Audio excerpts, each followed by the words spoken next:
The idol of the Odeons was how they described Dirk Bogarde. Handsome, charming and stylish.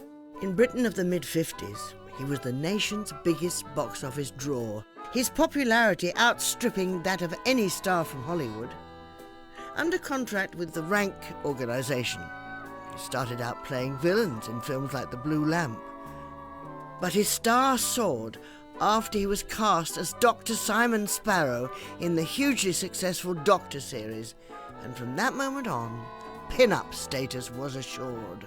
In the early 60s, Bogarde had just left Rank, and he went to Hollywood to play the composer Franz Liszt in Song Without End. The film was not a success, but the role earned him a Golden Globe nomination, and it's the starting point for this conversation with Robert Robinson from the programme Picture Parade. You're one of the few English screen actors who command attention in America, command real attention, which is underwritten with real money. And I wonder what it is, over and above your capacity to act, which singles a person out for that kind of attention. I don't know.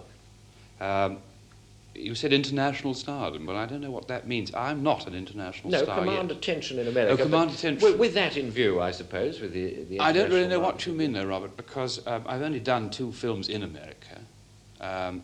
One they wanted me desperately for because they couldn't get anybody else. I'm sure you're being... Well, they wanted a modest special there. type. No, they wanted a special type of actor, which had to be an actor sort of known in Europe, the Commonwealth, for that market, and who spoke English with an English unaccented accent for Liszt, you know, because they didn't think it would be acceptable if he came from Milwaukee. But they could have picked almost anyone for that. Yet they picked you. I think what I'm really referring to is the quality of watchableness which allows an actor to walk into a room and read the telephone directory, and somehow it's exciting, just that. It's this quality that I'd be interested to ask you about. I'd be awfully interested if you would tell me what it was, because I know exactly what you mean. I have the same compulsion myself when I see somebody on a screen or in the theatre. I don't know why I'm looking at them very often. I suppose it's this extraordinary and ill-used and much overworked phrase, star quality, which I don't believe anybody's ever been able to define. I know that when I was in Hollywood, I was absolutely amazed to see how many of the great and lasting stars were in fact not frightfully handsome people or beautiful women, but had quite qualities of ordinariness. Now, maybe it's something to do with that quality of ordinariness, of high sophistication, if you can call it, because that means high simplicity, doesn't it, sophistication? Or have I got that quite wrong? Well, I think it's a quality of relaxedness, perhaps. And something to do, too, with sureness and, I suppose, sincerity. For a film actor, you live a rather retired and private life. We seldom read of you in the show columns. Is this, do you avoid publicity? Is it distasteful to you? No. I don't avoid publicity. That makes it sound like something really horrid and unpleasant. I don't think publicity is always necessary. I think sometimes publicity is ugly, and I think it's vulgar, and I think then you should avoid it. And I think sometimes it's wiser perhaps to leave it all alone than to dabble with a little of it. I think that to publicise your film is absolutely splendid. You should go to a premiere if you have to. I don't like it because I don't like crowds. And you should go and talk about it to the press if they wish to see you. And you should speak to you on Picture Parade, as we're doing now. But I don't think it's of any concern to anybody but me whether I take my dogs for a walk on my head or my hat or in a basket, or what I have for breakfast or how I go to bed. You must teach some of your colleagues. I know, but Excellent that is the notion. trouble, because there are other people who absolutely love everybody knowing exactly what they do with their dogs and where they go for a walk and how they do it. We can't all be exactly the same. It'd be a very dull world if we were. I was always brought up, which sounds very pompous, I can't help it, to, you know, that old saying, little boys should be seen and not heard. It was very deeply drilled into me as a child, and indeed to all my brothers and sisters, and I'm afraid it kind of sticks. I can't put it any better than that. Do you think, though, that the public should... do you think there's anything against the public getting to know the actual man behind the illusion which appears on the screen? It's a terribly tough one to answer, you know, that one, because I don't agree, anyway, and I'm quite alone on this. I think that the excitement of the cinema and the theatre is its quality of illusion, of magic, of not quite of this world. And I think that if you know that your favourite actor's bald, or that he's got spots, or he's shorter than you were, you know, the illusion's gone. But if it's a good illusion, it wouldn't depend on Not you always knowing a good about the illusion. mechanics, would you? Oh, no, Would no. it? I think it's a great mistake to know about the mechanics. And yet you know your fellow film actors very well, and I imagine this doesn't spoil your enjoyment of the films they make.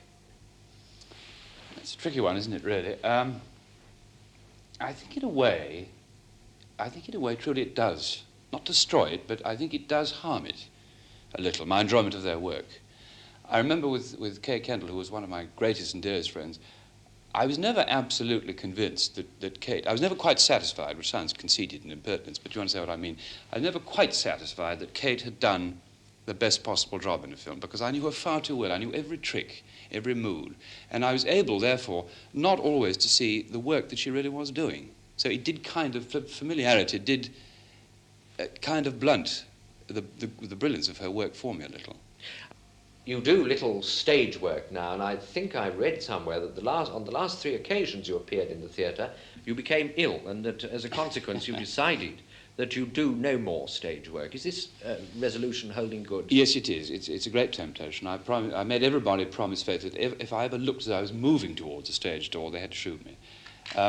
The thing about it really was that I'd been off the stage for far too long, and too long a gap. I mean, to be off the stage for sort of 3 years and do, say, 12 pictures, which is what I easily have been doing, 3 a year, or 9 pictures, whatever it is, my mathematics. It's too long a time to go suddenly straight into a play with all the intensity and the work and the necessary emotion. You're tired before you start. Then you've got to go on tour and kick the play into shape, and it's a tremendous concentration. And if you are a bit run down at the time, you know, you're liable to pick up a bug, and then you get this panic, oh, gosh, if I'm off, you know, what'll happen. So it's not worth it. I must confess, too, I am appalled at the length of time a play has to run. I think this year's run, or you know, more, is absolutely appalling. But isn't this part of an actor's, the rub of the green for an actor? It is, but you're not talking to one of the great dedicated actors. It is indeed part of an actor's trade, but I don't think it's ever a part of an actor's trade to play one part without any break or any relief for over a year or more. I think this is absolutely insane. I think to do what Peter Hall is doing now with Stratford, switching over to the Aldwych, is terribly exciting. And the actors get a rest, they get a break in between, they can prepare the next production, and they're amused always because they're constantly being entertained themselves by the news of the part. But to stamp on night after night in My Fair Lady, I don't know how anybody ever does it. You've been successful for a long time. Now, apart from talent, has luck played a part in it as well as talent? Yes, I think luck plays a tremendous amount in everybody's life, but particularly in our life, in the movies. It's a sort of mixture of all the things, but it's being in the right place at the right time. Maybe even a silly thing as meeting the right man at the right party. You know, he suddenly says, my God, you're just what I wanted, why didn't I think of you? Luck has a tremendous part of our job. I mean, you can plan it all ahead very carefully and say, I'll do this kind of picture and then that kind, and vary the roles. But at the end of it all, you know, there's this awful element of luck which still comes in.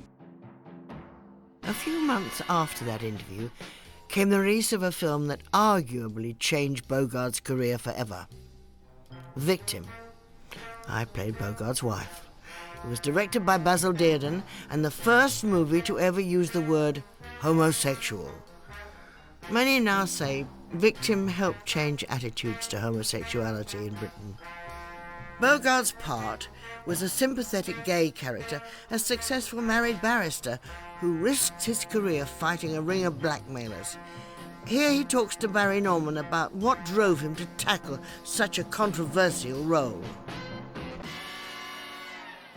I thought when I was at a point of statement that you could make in the cinema, and you might as well use the cinema to make a statement as opposed to just flopping around with the, you know, left profile for every shot and your hair permed and your teeth capped and, oh.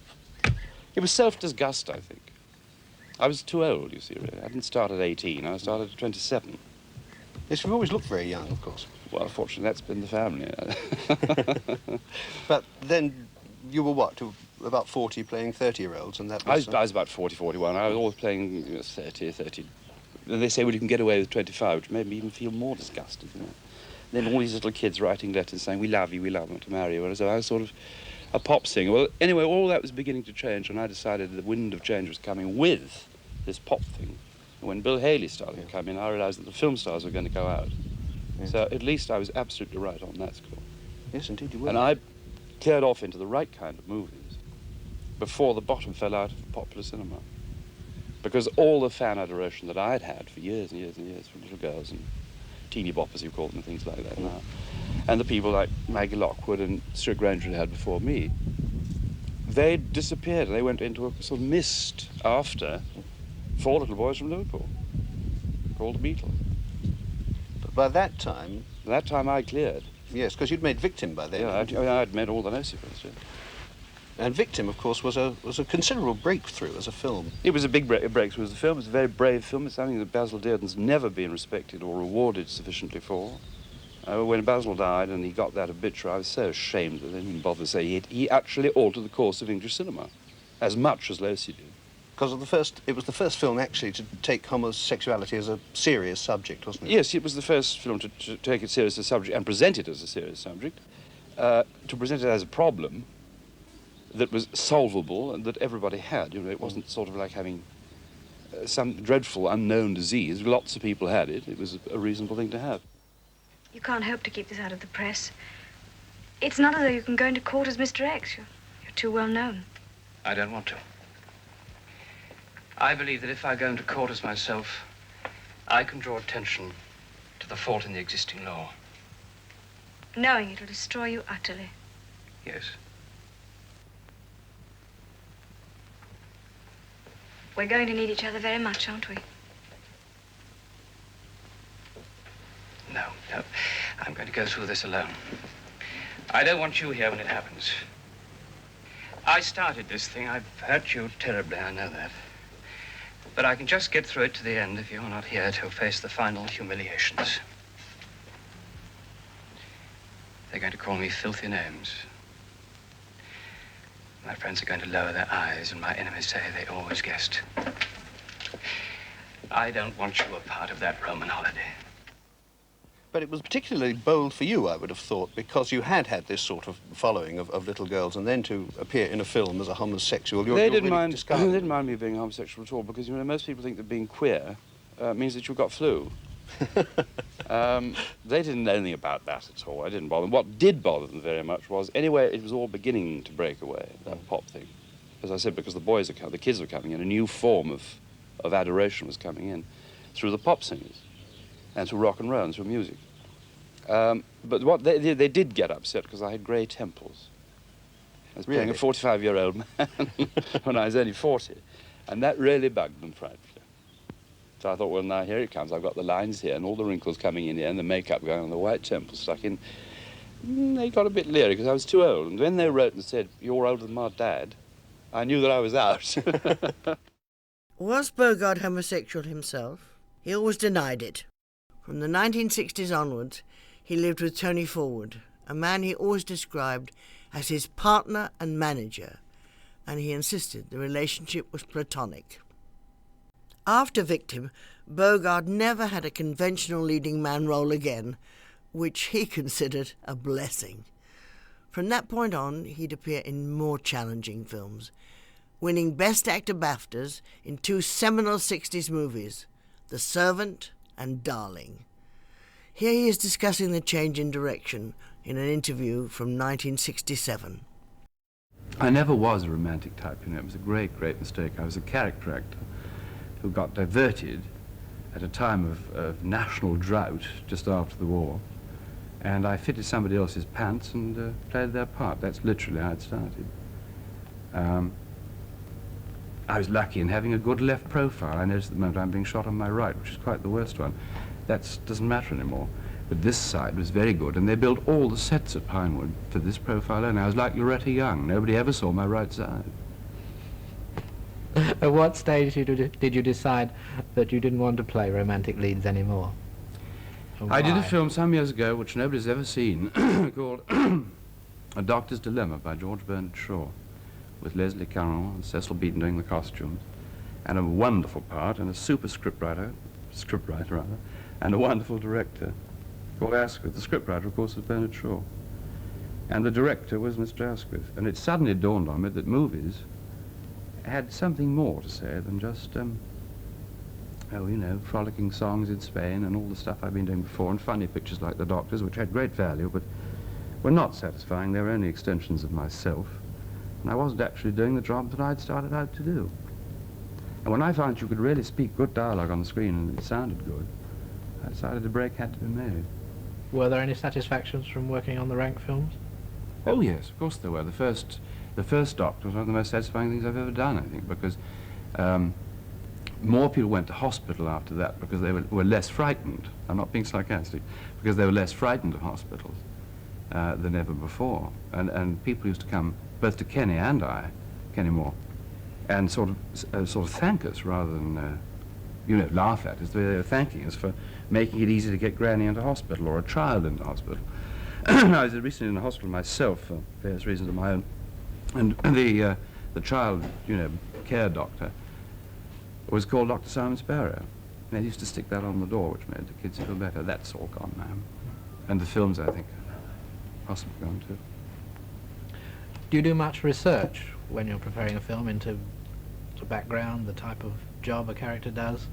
Not if it's about things? people, no, there's no need to. I know, you know, 7.5 or 7 years of the army and 46 years of living with people. I think it taught me a good deal about people.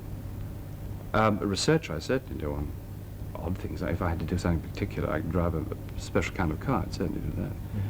Research on a specialized subject, certainly, without any question.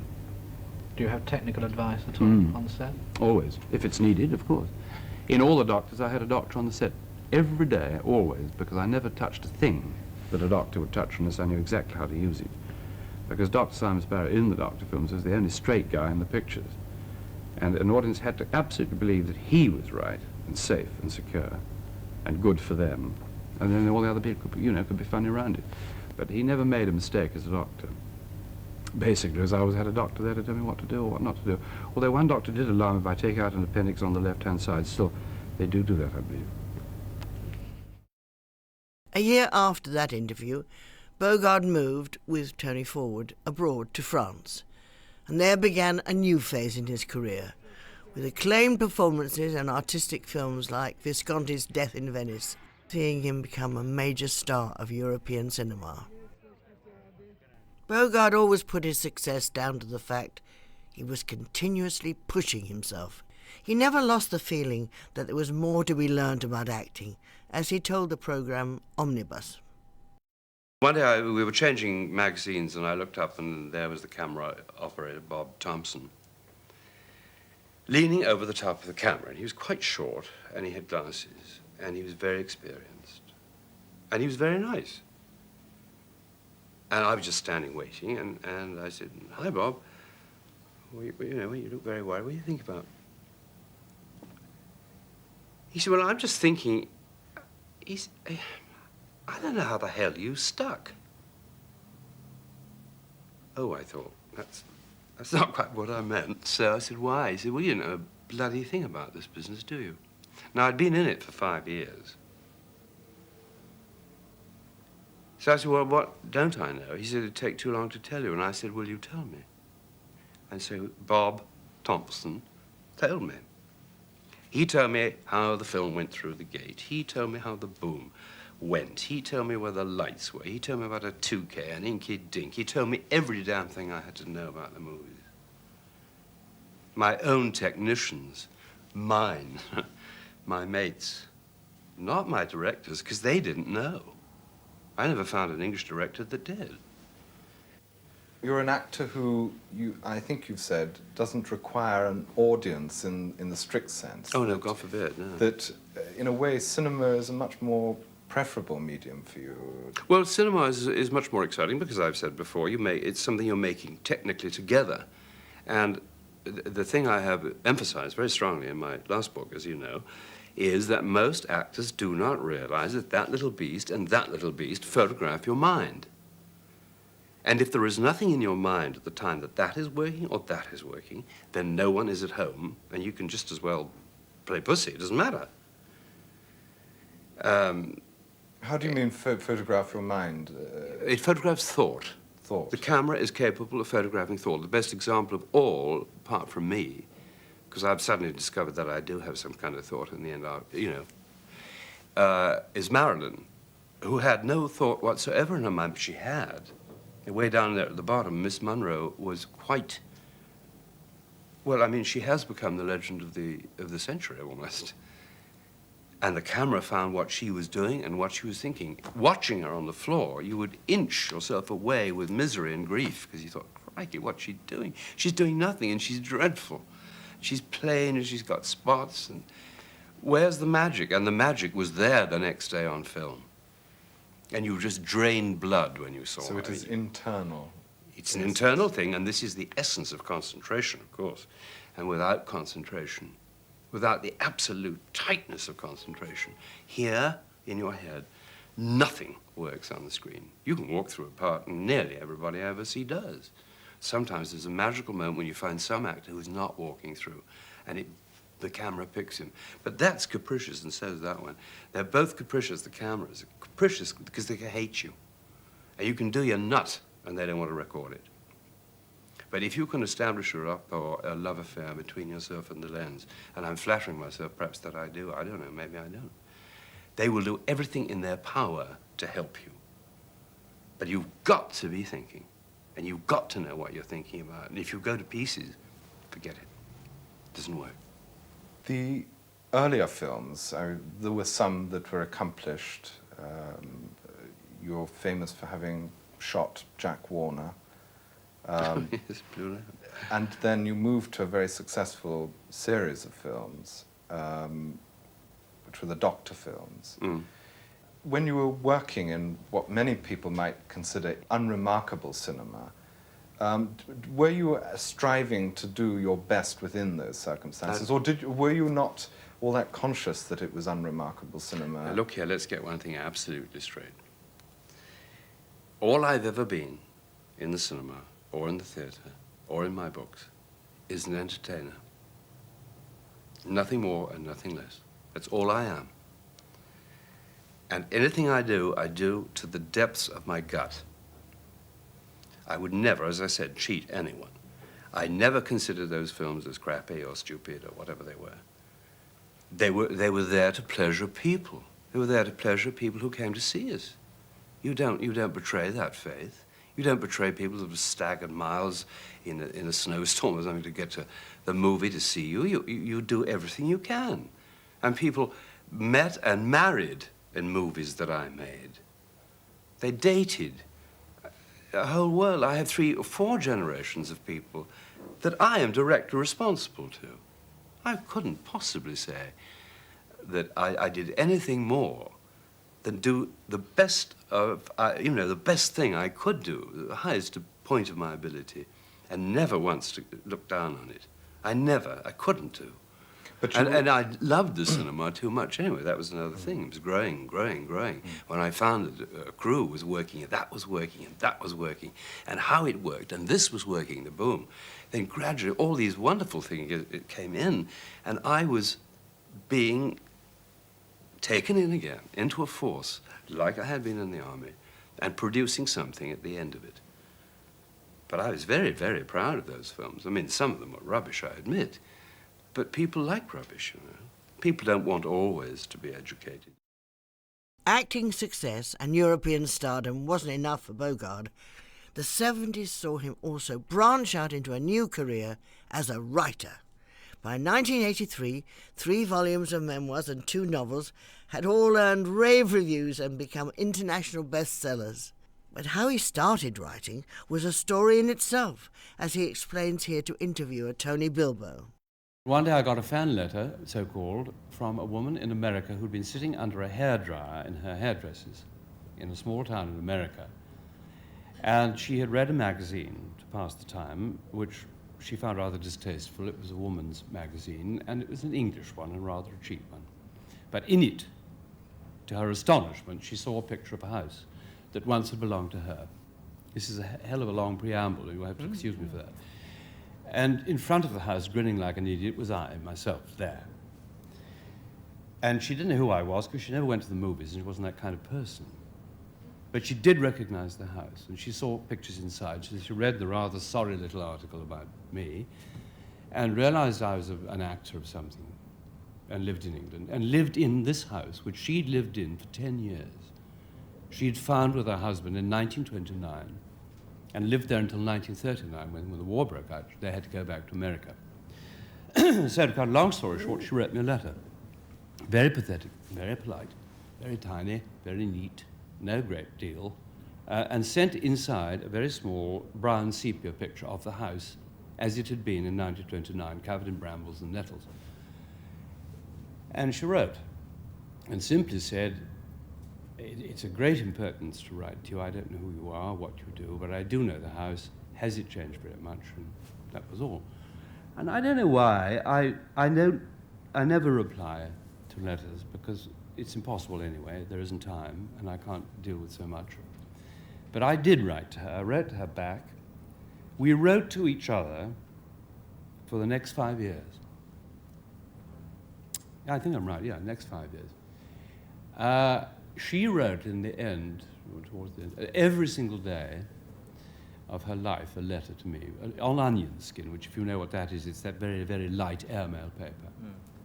I wrote 3 or 4 times a week, but when I began to put her all together and realized that she was dying, I wrote a postcard, at least a postcard, every single day until 1975 when she died. I never saw her. We never spoke. I have no idea what age she was. But she was determined that I should write. All I did glean, amongst many things, was that she was the head librarian, as far as I can put this together, and I could be inaccurate here, at a very important university in America, and that she knew a great deal about literature and about writing. And she'd seen somewhere in what I wrote to her and all the years of junk I sent her, which is only really written to try and to keep her alive, she lived alone, she was entirely alone, to keep her alive and to keep her going, to keep her strength. She thought that I could write, or should be forced to.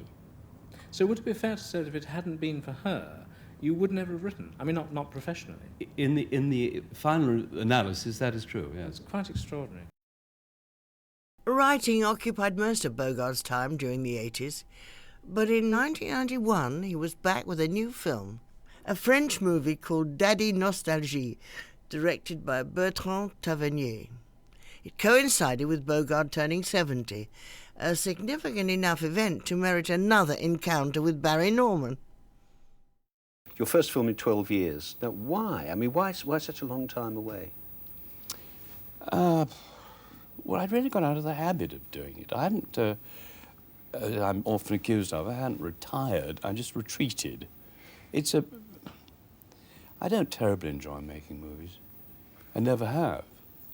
This coming from a man who's made about 65 is a little startling. Yeah, I know, well, there it is. I mean, now that you get to a certain age, it's a hassle, it's a drag, you know. And then I found I could write, and people bought my books, so it was easy to sit on my butt on my farm and write and do the chores of the day on the land, and it was easier and it was pleasanter. And I'd done one film which I thought was a miracle film with Fassbinder called Despair. I think in 76, you'll have to put me right, I don't remember. Yeah. It was about 76.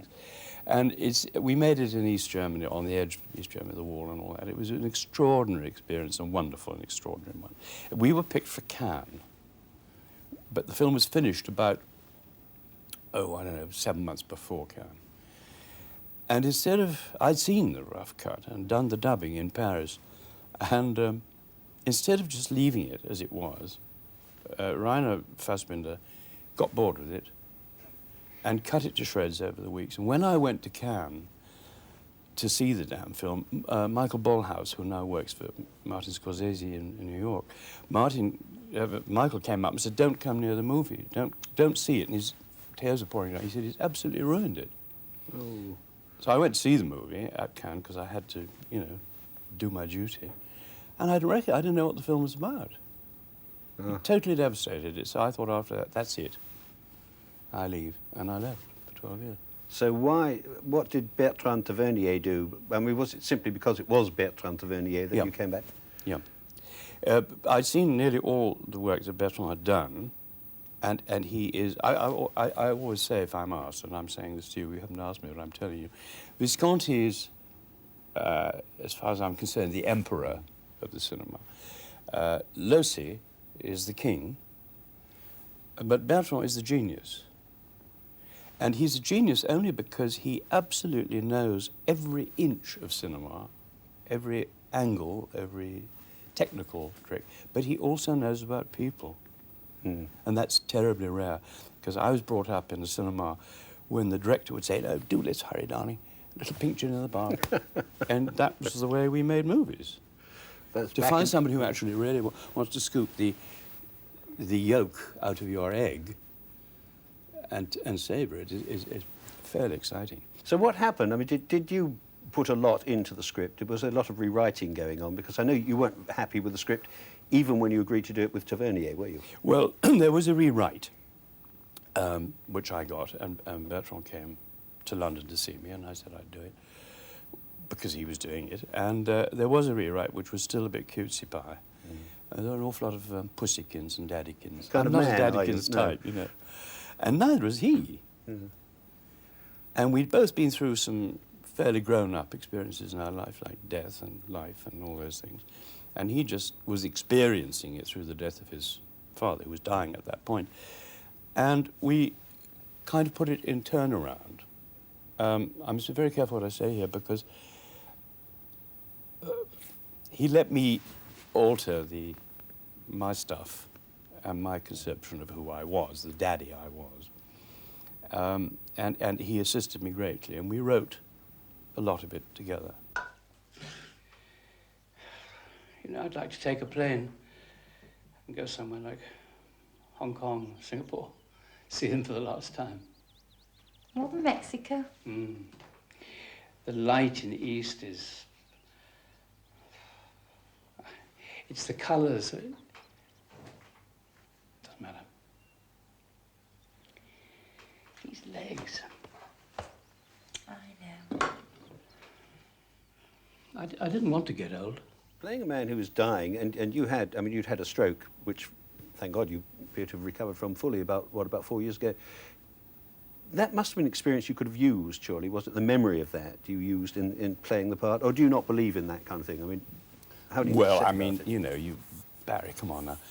Every acting, you know, even having a terrible row or bursting into floods of tears or whatever, if there's a mirror near you, look and say, oh, that's what I look like when I do that. Or when that. Of course you do.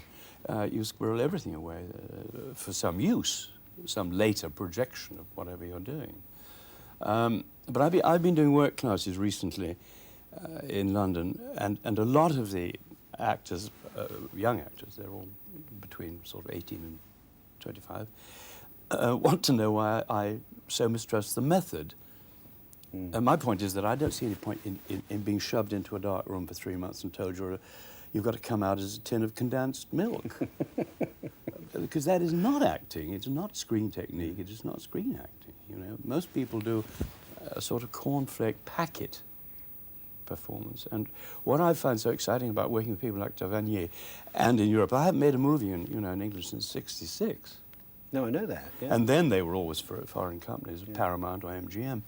But they don't ask you to do the cover. They want to know, it's like an onion. They want to know, peel the skin off bit by bit and come right down to the little tiny bit in the middle, which is the heart of it. And so giving, in Daddy Nostalgie, giving Daddy a different, bad-tempered, very selfish, rather like a car salesman with a wrong kind of matching handkerchief and tie, and it's not quite right. He's like a politician. But those things I found terrifically exciting, to make him, because, you know, after all, he's married to a woman who no longer speaks her language to him, or his. So they're absolutely lost. And there's nothing to talk about. And he's retired, he's dying, and they're living in this dreadful little town in the south of France.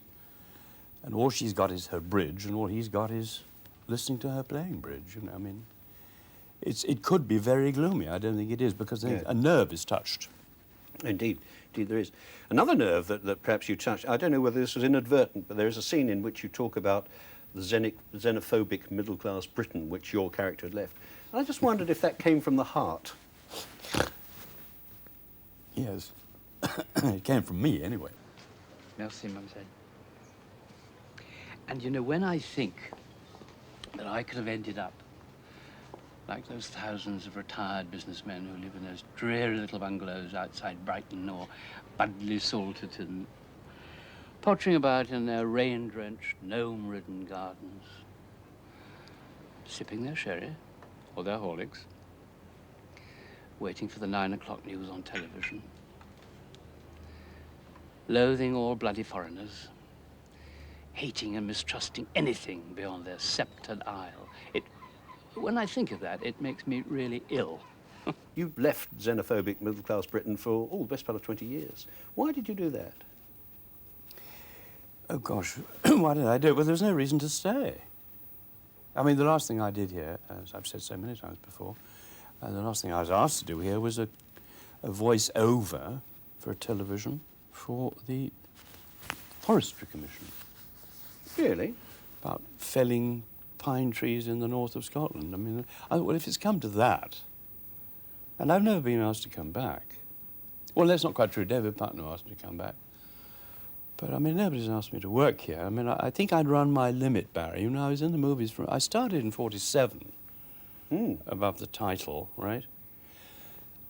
I think people had got awfully used to me. And then a new group came in the beginning of the 60s, and they didn't want my kind of work, or indeed my kind of name. They wanted the new boys, you know, the Terence Stamps, the Albert Finneys, the Tom Courtneys, and they got them, and quite rightly too. But we were pushed, we were out. And I realized that in time, the Beatles are making a new sound. The movies were becoming gritty and grainy, and a lot of people were not growing up with that fact in this country. But they were in Europe, and they'd always been that way, and that's when I went back to Europe. And in fact, from a professional point of view, that was the best thing that could have happened to you. Oh, gosh, the last 22 years of my life were the greatest ever. Critically. And I mean, not critically, but I mean, from the point of view of film. Oh, yeah, sure. Because the curious thing now is that you are much more, I think revered is the word, in Europe as an actor than you are in this country. Well, revered is a very strong word, but yeah, I'm better known, yes. I mean, yes, of course, I'm big fish in a very large pond in Europe. I'm a European player. Yeah, well, yes. But you realise that something extraordinary, I only realised coming to see you today, that all the time I've been working abroad, I've only once played an Englishman. That is right. They've all been Germans. Yes. Yes, you're good as a German, yeah? I'm very good as a German. Born in the wrong country. I tell you what, though, I mean, for all that you are saying, you are a marvellous survivor, aren't you? I mean, it's 44 years now with the name above the title. The name is still above the title. I mean, it won't come down either. Oh, you insist on that, don't you? Yeah. Why? Because I still believe one of the earliest things I was ever told when I first joined the business in 47 was, you realise what's happened to you, don't you? This is the rank organisation. You are unknown and you are going to carry a movie. Do you understand what that means? I didn't know what it meant. I learnt. Sure as hell I learnt. And I thought, right, if it's going to cost this to carry a movie, I'm going to do it all for the rest of my life. And I have. And I'm not going under the title. That's why I don't do those cameo parts. I mean, I'd rather write a book or review a book for a newspaper or whatever. But I won't go underneath. I still carry a movie, and I still do. Daddy Nostalgia in Italy, for example, is one of the biggest box office hits ever known there. Is it really? Yeah. It's made milliards, not millions, but milliards of lira. Now, So why? I don't know why. Well, that's the question I was going to ask. I mean, it's marvellous that, you know, 44 years ago you started as a star, and now here you are, age 70, and many happy returns of the great day. Still a star. How have you managed that? I think it's... I don't know, really. Learning my trade, being taught, and being very selective, and choosing the right people to teach me, and never being greedy, because I never earned what we call Kane Connery money at all. I don't denigrate either of those gentlemen. I mean, I just did not earn that kind of money. The most money I ever made in my life was on Despair. I got $200,000 for that. And that was the biggest sum of money I ever earned in one lump. I didn't want more, as long as I had a small portfolio and I knew, you know, I kept my money in an OXO tin. It practically was that. And that suited me very well. But I'd rather do the job well and have a decent job to do. I'm not interested in doing 3-day bits in, you know, a warehouse at Wapping, in a cutaway coat and handmade buttons. Who cares? Is it literally really true that you haven't been offered anything at all or anything worthwhile in the cinema in this country? No, not entirely true. David Putnam, who I respect greatly, did ask me to do a film called The Mission. But I really couldn't get away, and I thought that I was very much too old to go clambering up and down waterfalls. I was in my mid-60s. Which role was that? The Jeremy Well, Irons it was role? later played by a younger man. Yeah. And, yes, indeed, David did not. But no, I'm not asked. Does that make you feel at all bitter? No, not at all, because I don't want to work here. John Boorman, indeed, he's another one. He's asked me to work here. But I am a European, and the way we work in Europe is totally different to the way we work here. Why then did you come back to Britain? I came back because I was forced to come back through ill health of my partner and manager who was living out there, and he had terminal cancer, and when we knew that it was terminal, he wanted to die with his family, and that meant his immediate family and his son and his grandson, so we came back, and I just hadn't... Then I had a stroke after I packed up, you know, packing up something I thought I'd live in for the rest of my life in 3 weeks was quite difficult. Do you feel you belong here now? No. Does that mean that you're unhappy? No, I'm not at all unhappy. I mean, I'm back living in Chelsea, which is where I started. I'm full circle, because I started there at 16 at art school in Manresa Road. So I know everywhere there. My father was a student there. My mother was a student there too. You know, I'm back where I was. I remember Peter Jones being built. That does go back a few years. Yes, it goes back a few years. And I saw Judy Garland for the first time in my life at what was then called the Royal Court Cinema. Oh, yes. But no, I'm all right. But I mean, every morning I wake up and think, well, you're still here. I mean, that means that A, you're alive, and B, here you are. In the end, Daddy Nostalgie was his final film. In 1992, he became Sir Dirk Bogarde, knighted for services to acting. And in 1999, at the age of 78, he died in London from a heart attack. Amongst the tributes was one describing him as Britain's first homegrown movie star. They don't make them like that anymore.